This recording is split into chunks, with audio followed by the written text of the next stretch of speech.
Ce qu'il faut retenir de la décision, c'est que dans un premier temps, la Cour a déclaré irrecevable certains recours, soit pour être intervenu hors délai, soit pour défaut de qualité de certains requérants. Pour le reste, la Cour s'est auto-saisie quand même de certains moyens, surtout en ce qui concerne la violation des droits fondamentaux.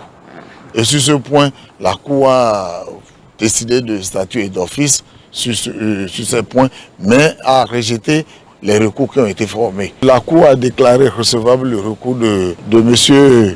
Bonaventure, juge de l'Odjou, parce que c'est intervenu dans les formes et délais légaux. La décision de la Sénat a été notifiée le jeudi à 10h30 au siège du parti. Son recours est intervenu à la Cour constitutionnelle le samedi à 10h20.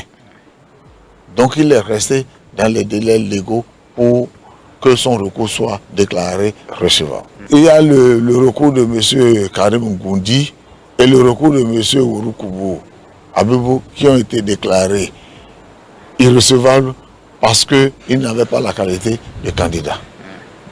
En plus, les 10 recours sont intervenus hors du délai prévu par la loi. Donc ce sont ces écueils-là qui ont fait que leurs recours ont été déclarés irrecevables. La suite, malheureusement, c'est que du point de vue de la décision de la Cour, le Parti Les Démocrates ne peut pas présenter de candidat aux élections présidentielles. C'est ce qu'il faut retenir. Il n'y a que 2 candidatures qui ont été retenues et vous avez suivi comme moi. Malheureusement, mais il s'agit d'une entorse à la démocratie.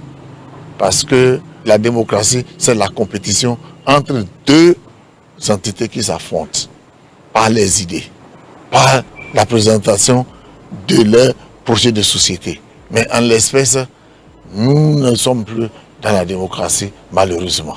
Quelle cassation? Il n'y a pas de recours contre les décisions de la Cour constitutionnelle. Les décisions de la Cour constitutionnelle sont définitives et inattaquables.